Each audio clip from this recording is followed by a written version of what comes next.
Chapter 23. Minley and the king walked through the garden, and she told him her name and where she was from and about her journey. Remembering the fish's warning, she carefully didn't mention Dragon waiting for her in the forest. As they walked, the patterned stone waves gently massaged her feet, and the sun seemed to disappear like a closing flower. When they finally approached the pavilion, night had fallen. "So," the king said, "now you have come here to find the guardian of the city?" "Yes," Minley said, and looked at him expectantly. "And you think the guardian is me?" the king said. "Yes," Minley said. "Do you know what the borrowed line is? May I have it?" "The borrowed line?" the king repeated, and they stopped in front of the pavilion. The moon's reflection fastened onto the water's surface, and Minley could see why the pavilion was called Clasping the Moon. The image of the moon lay protected in the water like a glowing pearl, and the king stared at it in deep in thought. "Come, let's eat, and then we'll see what can be done about your borrowed line." Minley entered the open-air pavilion. At the center, 2 stools and a small table of elaborately carved ginkgo wood waited for them. A large, finely woven bamboo basket, as tall as Minley's waist, stood next to the chairs. The king gingerly lifted off its lid, and rich, warm aromas floated in the air, making Minley's stomach grumble. The king took out the plates of delicate pink shrimp dumplings, savory noodles and pork, dragon's beard bean sprouts, emerald green chives, and a bowl of white jade tofu soup. A pot of tea and an assortment of cakes sat on the bottom layer of the basket to finish off the dinner.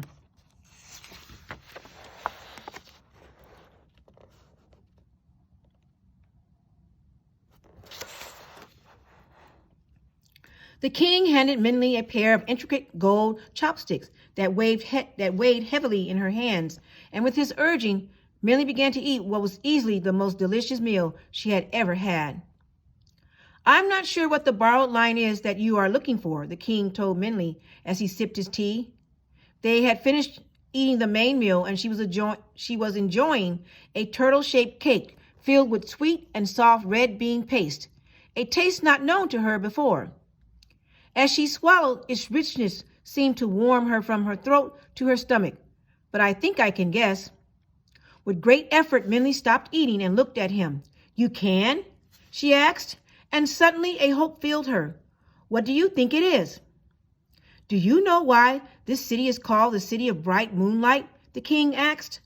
Minley shook her head. "My great-great-grandfather changed the name of this city. It used to be called the City of the Far Remote, but after he came to power, he changed it to the City of Bright Moonlight," the king said. "Most people thought it was because he had a poetic heart, but it was more than that."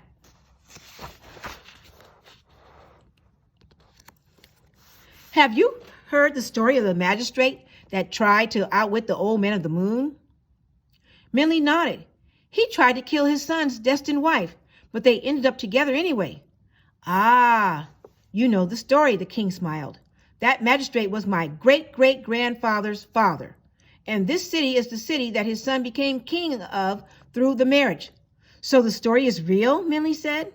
"Well, it is a story that's been passed down through my family for generations," the king said, "but there's more to it than what most have heard. The unknown part of the story of the old man of the moon." After the old man of the moon told the magistrate that his son would marry the daughter of the grocer, Magistrate Tiger flew into a rage. With both hands, he grabbed the page and tore it from the book. But before he could rip the page in two, the old man's eyes stared into his, and the light of the moon seemed to bind the magistrate's still. As the silence hung in the air, Magistrate Tiger's anger turned to fear. But finally, the old man of the moon nodded at him grimly. "Pages of the Book of Fortune do not tear easily. But that paper was being sent to you before I borrowed it," the old man said. "So perhaps it is only fitting that you should receive it. Take it. The book has bestowed some extra qualities to it, though they will be useless to you as the original paper would have been." And without another word, the old man of the moon stood up and walked away up the mountain. The magistrate could do nothing but stare, clutching the ripped paper in dumbfounded silence. He tore a page out of the Book of Fortune, Minley said. Yes, said the king, but he himself was never able to read it, so it remained useless to him, just as the old man of the moon had said it would be. Come, the king said as they walked out of the pavilion onto the bridge under the moon. As Minley followed, he reached inside the breast of his shirt, slowly took out a gold-threaded pouch and said, This is the ripped page. It has been passed down from generation to generation, studied by the kings of the city of bright moonlight. None of us has ever understood what the old man of the moon meant when he said it was borrowed. Minley watched, fascinated, as the king took from the gold pouch a delicate folded paper, paler than even the white jade tofu she had eaten for dinner. The paper seemed to have a light of its own, dimming the gold threads of the pouch that held it. It was my great-great-grandfather, the king said, unfolding the paper, who realized the words on it can only be seen in the bright moonlight. He renamed the city of bright moonlight as a reminder for the kings that followed him. Minley looked at the paper as if in a daze. In the moonlight, the page glowed. A single line of faint words, as if written with shadows, was scrawled upon the page in a language Minley had never seen. So, I think this paper, which the old man of the moon said he borrowed, the king said, this written line torn from the Book of Fortune, is the borrowed line you seek. Of course, Minley said, and excitement bubbled inside of her. It must be. But her excitement popped as she looked at the carefully preserved page and remembered how the king had it on his person, carefully and preciously kept in the pouch around his neck. It seemed impossible that he would give her such a cherished treasure. It was only after much study that my great-great-grandfather was able to decipher the words, the king said. And it is when he realized that the words changed according to the situation at the time. And from then on, whenever a king of the city of bright light has had a problem, he consults the paper. And it tells you what to do? Minley asked. Yes, the king gave a wry smile. Though not the way you think. Sometimes the line on the page is more mysterious than the problem.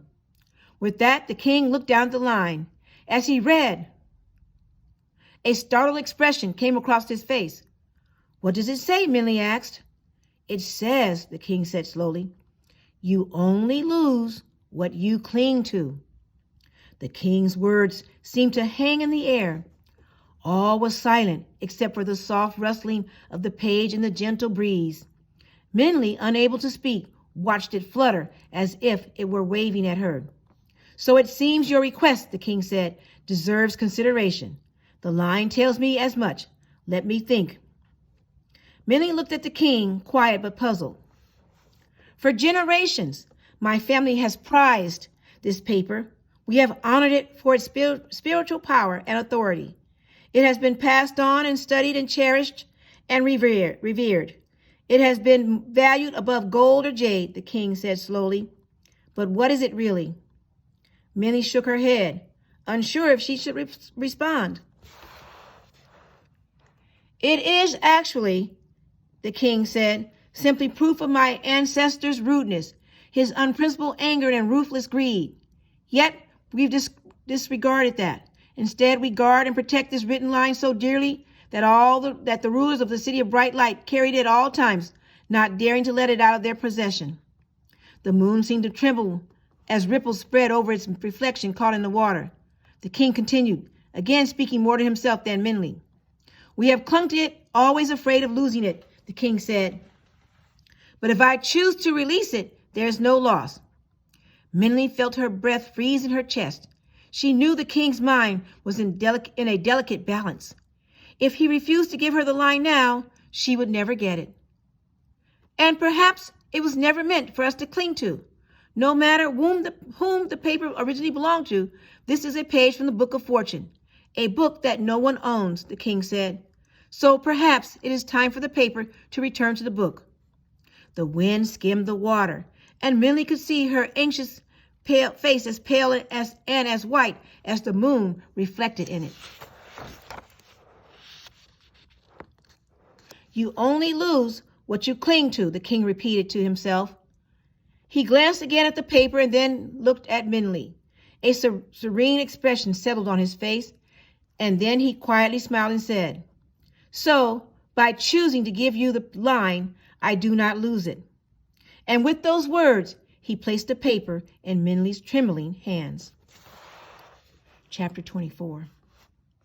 Outside the city, Dragon waited. Even as Minley had disappeared, the dragon still watched from the trees. He felt odd when she had passed the old stone lions and the door had closed behind her. He realized that he had never had a friend before, and what a nice feeling it was to have one.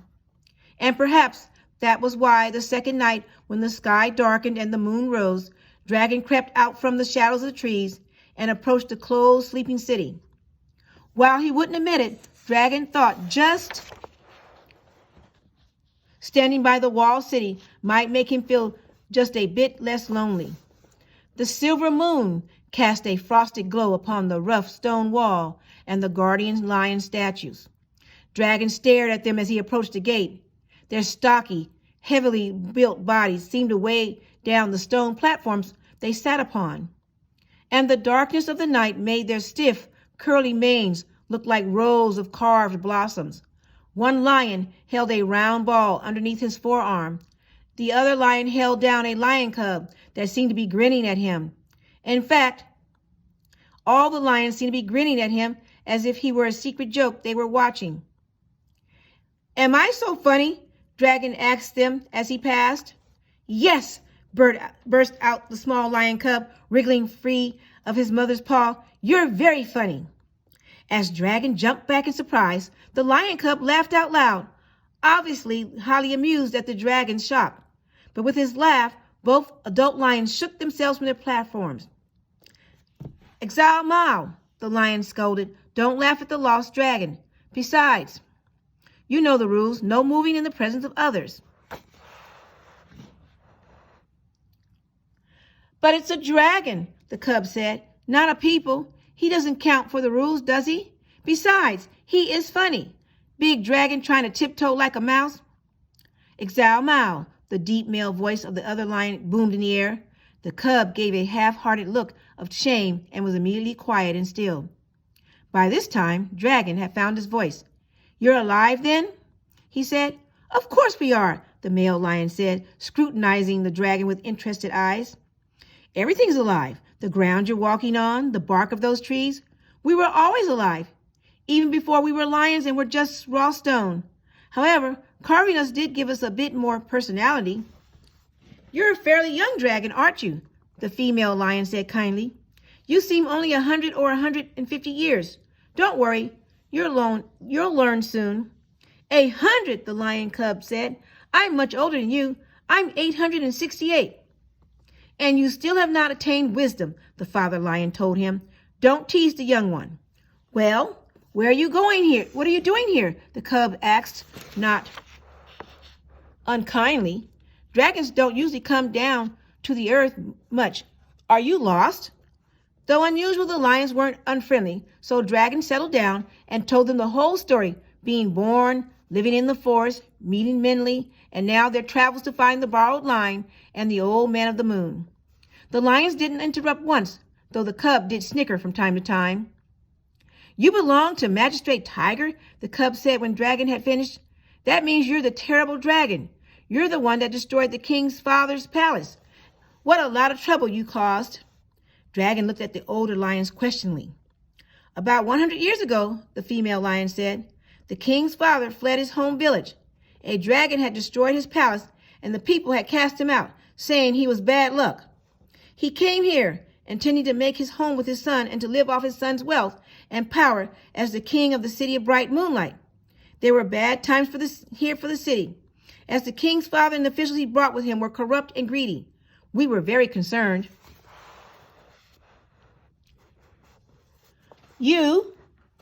Why would it concern you?" "Why would it concern us? It is completely our concern," the male lion said. "We are the guardians of the city. It is our responsibility to watch and keep the city turning. To see it begin to crack alarmed us to no end. And the lion held out the round ball he held in his hand and showed the dragon an old deep fracture that was slowly being filled with the dust of the earth. "What did you do?" Dragon asked. "A string of destiny." We were afraid the city would break. As the times became more turbulent with secret meetings and violent outbursts, we watched the crack in our world widen. It was only a matter of time, we thought, before it would tear it into two. One night, as we despaired, we saw a figure walking in the moonlight. Bent and old, he glowed like a lit lantern. When we saw he was carrying a large book and a small sack, we knew instantly it was the old man of the moon and called him over. "Please help us," we begged him. "We need to keep the city together." The old man of the moon looked at us, our outstretched, cracking globe, and our pleading faces. Without a word, he sat down before us and opened his book, leafing through pages and stroking his beard. After several minutes of consulting his book, he opened his sack and handed us a red thread. "You are to hold this until it is needed," the old man told us, and then slapped his book shut and walked away, ignoring our words of thanks. We knew the old man of the moon had given us a string of destiny, one of the very strings he used to bind people together. It was a marvelous gift. While he left us no instructions, we guessed that we were to use it to tie around the city if it looked as if it were to split. Night after night, we watched our spear, ready to use the string at the first signs of breakage. Unsure of its power or abilities, we dared not use it for anything but the direst of circumstances. But the crack did not grow. Unexpectedly, the king renounced his father. He exiled him and his officials from the city, and harmony returned. Slowly, the fracture has filled with the powder of the earth and stone, and I have held the string unused. As the male lion finished, he lifted his paw to reveal a flattened line of red thread. "The borrowed line," the dragon said. "That's it. Minley said she needed to get the borrowed line from the guardian of the city. You're the guardian, and that's the borrowed line we need." "I suppose it is," the lion said, looking at the string. "So perhaps I have been holding it all this time so I could give it to you." And the lion dropped the string into the dragon's outstretched hand.